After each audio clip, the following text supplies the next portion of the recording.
തിരുവനന്തപുരം കാട്ടാക്കടയിൽ പ്രണയ നൈരാശ്യത്തെ തുടർന്ന് യുവാവിന്റെ ആത്മഹത്യ. പെൺകുട്ടി ജോലി ചെയ്യുന്ന കാട്ടാക്കട കോടതിക്ക് സമീപത്തെ സ്വകാര്യ സ്ഥാപനത്തിലെത്തിയാണ് നെടുമങ്ങാട് സ്വദേശി ബിനു ജീവനൊടുക്കിയത്. സ്ഥാപനത്തിലുണ്ടായിരുന്ന പെൺകുട്ടിക്ക് മുഖത്തും കഴുത്തിലും പൊള്ളലേറ്റു. കാട്ടാക്കടയിലെ സ്വകാര്യ ആശുപത്രിയിൽ എത്തിച്ച പെൺകുട്ടിയെ പിന്നീട് മെഡിക്കൽ കോളേജിലേക്ക് മാറ്റി. ഇന്ന് രാവിലെ 9:30 സംഭവം. പെൺകുട്ടി കഴിഞ്ഞ 2 ദിവസമായി, അതായത് ഇരുവരും തമ്മിൽ അടുപ്പമായിരുന്നുവെന്നും പിന്നീട് പെൺകുട്ടി അകന്ന് കഴിയുകയായിരുന്നെന്നും പറയുന്നുണ്ട്. പെൺകുട്ടിയോടൊപ്പമുള്ള ദൃശ്യങ്ങൾ ഇൻസ്റ്റഗ്രാമിൽ പോസ്റ്റ് ചെയ്ത ശേഷമാണ് യുവാവ് ജീവനൊടുക്കിയതെന്നാണ് പുറത്തുവരുന്ന വിവരങ്ങൾ. സാരംഗ് സുധാകരൻ ചേരുന്നുണ്ട് വിവരങ്ങളുമായി. സാരംഗ്, പ്രത്യക്ഷത്തിൽ ഇതൊരു പ്രണയ നൈരാശ്യത്തെ തുടർന്നുള്ള ആത്മഹത്യ എന്നാണ് മനസ്സിലാക്കാൻ കഴിയുന്നത്. ഒരു കൂട്ടക്കുരുതിയായിരുന്നു ഇയാളുടെ ലക്ഷ്യം. കാരണം ഈ പെൺകുട്ടി ജോലി ചെയ്യുന്ന സ്ഥാപനത്തിലെത്തി ആത്മഹത്യ ചെയ്യാൻ നീക്കം നടത്തുന്നു. പെൺകുട്ടിക്കും ഗുരുതരമായി പരിക്കേൽക്കുന്നു. എന്താണ് സംഭവിച്ചത്?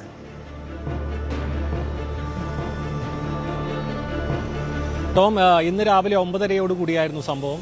കാട്ടാക്കടയിൽ ഈ യുവതി ജോലി ചെയ്യുന്ന സ്ഥാപനത്തിലേക്ക് എത്തുകയായിരുന്നു. ഇയാൾ കയ്യിൽ പെട്രോൾ നിറച്ച കുപ്പിയുമായിട്ടാണ് എത്തിയത്. ആ സമയത്ത് തന്നെ ഇയാൾ വിളിച്ചു പറയുന്നുണ്ടായിരുന്നു, നീ പറയുന്നത് പോലെ തന്നെ മരിക്കാൻ പോവുകയാണ്, ആത്മഹത്യ ചെയ്യാൻ പോവുകയാണ് എന്നുള്ളൊരു കാര്യം വിളിച്ചു പറഞ്ഞു നടക്കം നാട്ടുകാരടക്കം സൂചിപ്പിക്കുന്നുണ്ട്. അതിനുശേഷം ദേഹത്തേക്ക് പെട്രോൾ ഒഴിച്ചതിന് ശേഷം ഇയാൾ സ്വയം തീ കൊളുത്തുകയായിരുന്നു. അതിനിടയിൽ ഈ യുവതി ഇയാളെ രക്ഷിക്കാനുള്ളൊരു ശ്രമം നടത്തുന്നതിനിടയിലാണ് പരിക്ക് പറ്റിയത്. അതായത് തീ കൊളുത്തതിന് ശേഷം തന്നെ ഇയാളെ രക്ഷിക്കാനുള്ളൊരു ശ്രമം നടത്തുന്നു. അങ്ങനെയാണ് മുഖത്തും കൈക്കും അടക്കം പൊള്ളലേറ്റത്.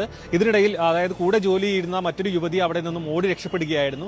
ഈ സ്ഥാപനത്തിന് നല്ല രീതിയിൽ കേടുപാടുകൾ സംഭവിച്ചിട്ടുണ്ട്. ഈ മൃതദേഹം തന്നെ പൂർണ്ണമായും കത്തിക്കരിഞ്ഞ നിലയിലായിരുന്നു അഗ്നിരക്ഷാ സേനയും ഒപ്പം പോലീസ് അടക്കം ഇവിടെ എത്തുമ്പോൾ കാണാൻ കഴിഞ്ഞത്. നാട്ടുകാരാണ് ഈ തീ ആളിക്കത്തുന്നത് കണ്ട് നാട്ടുകാരാണ് പോലീസിനെയും ഫയർഫോഴ്സിനെയും അടക്കം അറിയിച്ചത്. ഫയർഫോഴ്സ് എത്തി തീ അണച്ചതിന് ശേഷമാണ് ഈ കത്തിക്കരിഞ്ഞ നിലയിലുള്ള മൃതദേഹം കണ്ടെത്തിയത്.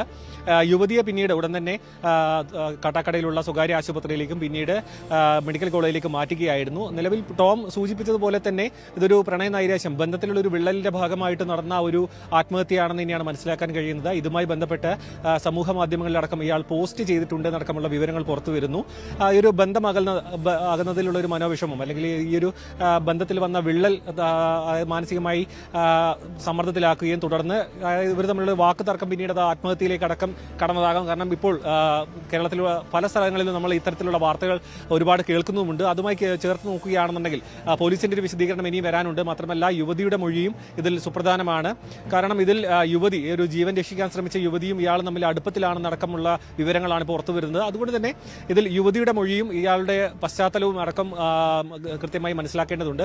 മൃതദേഹം ഇപ്പോൾ തിരിച്ചറിയാൻ കഴിയാത്ത രീതിയിൽ കത്തിക്കരിഞ്ഞ നിലയിലാണ്. പക്ഷേ ഈ ഒരു രക്ഷപ്പെട്ട യുവതി അടക്കം അവരുടെ സ്ഥിരീകരണത്തിലാണ് ഇപ്പോൾ യുവതിയുമായി ബന്ധമുള്ള ആളാണ്. ആരോഗ്യനില ഇപ്പോൾ എങ്ങനെയാണെന്ന് അറിയണം. അവരെ സ്വകാര്യ ആശുപത്രിയിൽ നിന്നും മെഡിക്കൽ കോളേജിലേക്ക് മാറ്റിയിട്ടുണ്ട്. സാരംഗ്, ഈ സംഭവത്തിന് ദൃക്സാക്ഷികൾ ആരെങ്കിലും ഉണ്ടോ? ഈ സംഭവം നടക്കുന്ന, ഈ ആത്മഹത്യ നടക്കുന്ന സമയത്ത് അവിടെ മറ്റാരെങ്കിലും ഉണ്ടായിരുന്നോ? ഇത് കണ്ടുകൊണ്ട് നിന്ന ആരെങ്കിലും നിന്നും വിവരങ്ങൾ മനസ്സിലാക്കാൻ കഴിഞ്ഞിട്ടുണ്ടോ? ടോം, ഈ സ്ഥാപനത്തിൽ ഈ ഒരു സംഭവം നടക്കുന്ന സമയത്ത് ഈ യുവതിയും, അതായത് ഈ ഒരു അടുപ്പത്തിൽ ഉണ്ടായിരുന്നു എന്ന് പറഞ്ഞ യുവതിയും കൂടെ ജോലി ചെയ്യുന്ന മറ്റൊരു യുവതിയും ഉണ്ടായിരുന്നു. ആ യുവതിയോട് പുറത്തേക്ക് പോകാൻ പറഞ്ഞതിന് ശേഷമാണ് ഇയാൾ അദ്ദേഹത്തേക്ക് പെട്രോൾ ഒഴിച്ചതും പിന്നീട് തീ കൊളുത്തുകയും ചെയ്തത് എന്നാണ് ഇപ്പോൾ ലഭിക്കുന്ന വിവരം. ഈ ഒരു യുവതിയുടെ മൊഴി, അതായത് കൂടെ ജോലി ചെയ്യുന്ന യുവതിയുടെ മൊഴിയുടെ, അതായത് അവർ പറയുന്ന വിവരങ്ങളുടെ അടിസ്ഥാനത്തിലാണ് ഇപ്പോൾ ഇവർ തമ്മിൽ അടുപ്പത്തിലായിരുന്നെന്നും ഇതിന്റെ ഭാഗമായിട്ട് നടന്ന ഒരു കൃത്യമാണെന്ന് അടക്കം മനസ്സിലാക്കാൻ കഴിഞ്ഞത്. അവർക്ക് ഭാഗ്യവശാൽ പരിക്കുകളൊന്നും തന്നെ ഉണ്ടായിട്ടില്ല. പക്ഷേ ഇയാളെ രക്ഷിക്കാൻ ശ്രമിക്കുന്നതിനിടയിൽ, അതായത് ഇയാളിങ്ങനെ ഒരു കടുങ്കൈ ചെയ്യുമെന്ന് പ്രതീക്ഷ കാണില്ല. ആ സമയത്ത് ഇയാളെ രക്ഷിക്കാൻ ശ്രമിക്കുന്നതിനിടയിലായിരുന്നു ഈ യുവതിക്ക് പരിക്കേറ്റത്. നിലവിൽ മുഖത്തും കൈക്കുമാണ് പരിക്കേറ്റിരിക്കുന്നത്. അതുകൊണ്ട് തന്നെ ഇപ്പോൾ നിലവിലെ സ്ഥിതി ഗുരുതരമല്ല എന്നാണ് മനസ്സിലാക്കുന്നത്. പക്ഷേ മെഡിക്കൽ കോളേജിൽ നടക്കമുള്ള സ്ഥിരീകരണം വരേണ്ടതുണ്ട്. പോലീസിന്റെ ഭാഗത്തു നിന്നും കൃത്യമായ ഒരു വിശദീകരണം വന്നിട്ടില്ല. കാരണം ഇത്തരത്തിലൊരു കേസായതുകൊണ്ട് തന്നെ പോലീസ് ഇതിന്റെ പൂർണ്ണമായ എല്ലാ വശങ്ങളും മനസ്സിലാക്കിയതിനു ശേഷം മാത്രമായിരിക്കും ഇതിനൊരു പ്രതികരണം ഉണ്ടാവുക. നിലവിൽ ഈ ഒരു കൂടെ ജോലി ചെയ്തിരുന്ന യുവതിയുടെ മൊഴിയുടെ അടിസ്ഥാനത്തിലും ഒപ്പം നാട്ടുകാരും, ഇതൊരു 9:30 എന്ന സമയം എന്ന് പറയുമ്പോൾ ഒരു ഇത്തരത്തിൽ, അതായത് സ്ഥാപനം തുറന്നു വരുന്ന ഒരു സമയവും ഈ ഭാഗങ്ങളിലെല്ലാം ജനങ്ങൾ ഉണ്ടാകുന്ന ഒരു സമയമാണ്. ഒരു നാട്ടുകാർ ഇയാൾ കയറിപ്പോകുന്ന ദൃശ്യങ്ങളൊക്കെ കണ്ടവരുണ്ട്. പിന്നെ അതിനുശേഷം സ്ഥാപനത്തിൽ നിന്നും തീ അതായത് ഉയരത്തിൽ ഉയരുന്നു, അതായത് തീ പടർന്നു പിടിക്കുന്ന ഒരു ദൃശ്യമാണ് കണ്ടത്. ഉടൻ തന്നെ പോലീസിൽ അറിയിക്കുകയും ഫയർഫോഴ്സ് എത്തുകയും ചെയ്തെങ്കിലും ഇയാളെ രക്ഷിക്കാൻ കഴിഞ്ഞില്ല. പരിപൂർണമായി കത്തിക്കരിഞ്ഞു പോവുകയായിരുന്നു മൃതദേഹം.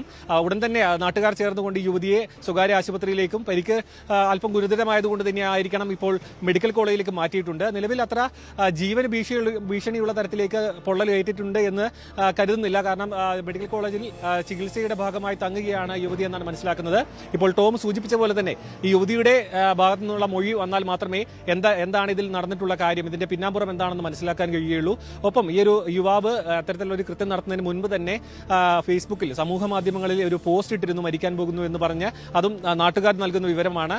അതിലും കൃത്യമായ സ്ഥിരീകരണമില്ല. ഇതെല്ലാം അതായത് അവിടെ നിന്ന് രക്ഷപ്പെട്ട യുവതിയുടെയും മറ്റ് അതായത് ദൃക്സാക്ഷികളായിരുന്ന നാട്ടുകാരുടെയും വിവരം, അതായത് അവർ നൽകുന്ന വിവരത്തിന്റെ അടിസ്ഥാനത്തിലാണ്. എന്ന് തന്നെയായാലും മൃതദേഹം ഇവിടെ നിന്ന് മാറ്റിയിട്ടുണ്ട്. ഇൻക്വസ്റ്റ് നടപടികൾ പൂർത്തിയാക്കി മെഡിക്കൽ കോളേജിലേക്ക് മാറ്റിയിട്ടുണ്ട്.